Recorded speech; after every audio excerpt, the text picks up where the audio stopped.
Halo semuanya, perkenalkan nama saya Aprilia Stumorang dengan NIM 2406127336.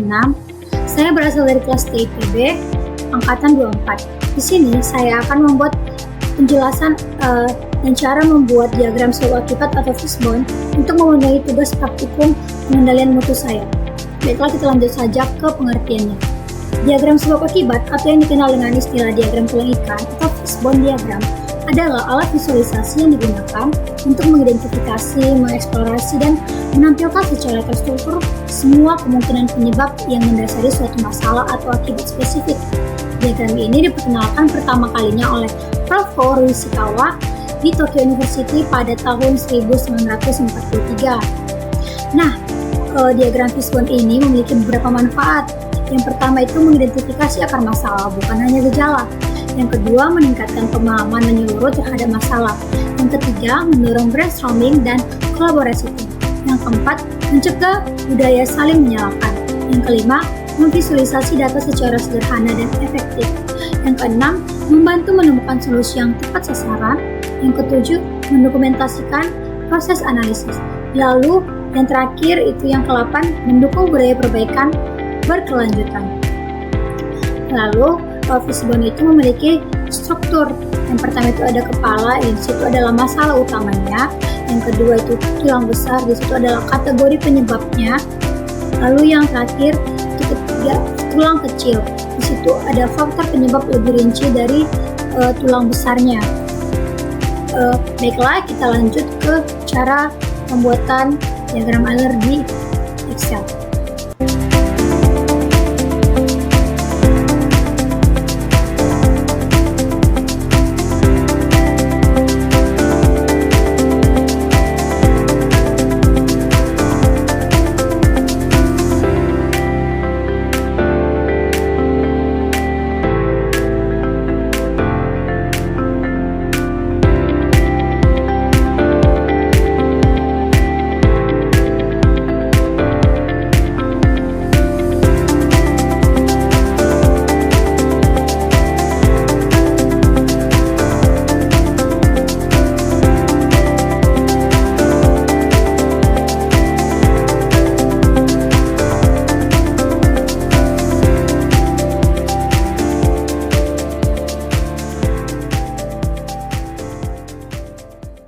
Baiklah, ini adalah salah satu contoh soal yang telah saya buatkan ke dalam bentuk diagram fishbone.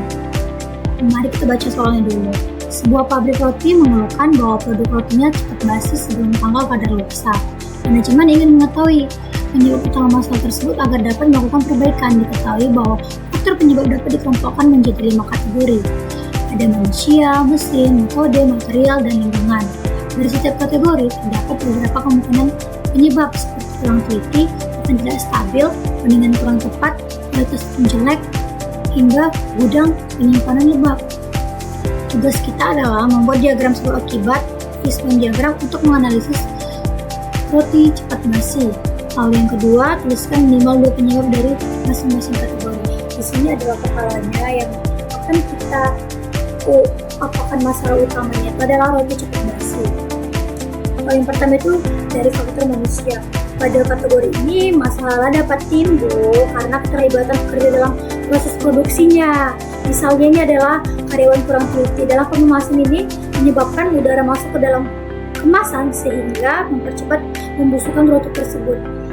Selain itu juga ketidakkepatuhan terhadap SOP kebersihan juga menjadi penyebab karena kontaminasi mikroba dapat mempercepat kerusakan produk. Hal ini juga menunjukkan bahwa perilaku pekerja sangat mempengaruhi kualitas akhirnya. Lalu itu adalah faktor mesin. Sebagai contohnya ini, oven dengan suhu tidak stabil dapat membuat tingkat kematangan roti tidak merata sehingga sebagian roti itu juga cepat lebih basi. Lalu ini adalah mesin pengemasan yang tidak rapat akan membuat kemasan bocor dan akan kurang kedap udara sehingga memungkinkan masuknya oksigen dan mikroorganisme yang mempercepat kebusukan. Lalu ini adalah faktor metode.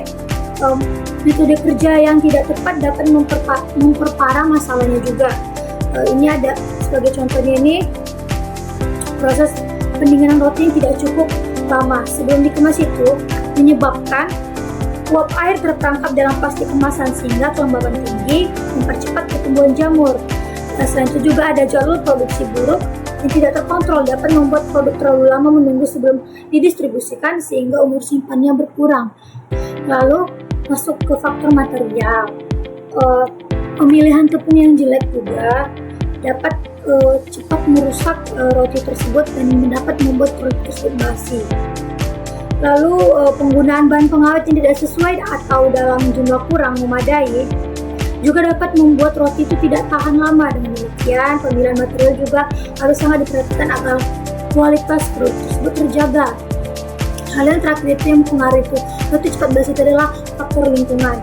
Lingkungan itu juga sangat mempengaruhi daya tahan roti. Misalnya ini adalah ruang penyimpanan dapat dikatakan gudang lembab. Itu juga dapat mempercepat atau memicu pertumbuhan jamur yang lebih cepat. Selain itu, suhu gudang tidak stabil, terlalu panas atau dingin dapat mempengaruhi kelembapan telur dan mempercepat kerusakan. Lalu itu faktor lingkungan ini seringkali menjadi penyebab dominan karena roti adalah produk yang sensitif terhadap kondisi penyimpanan. Baiklah, sekian pemaparan video yang dapat saya sampaikan. Saya ucapkan terima kasih.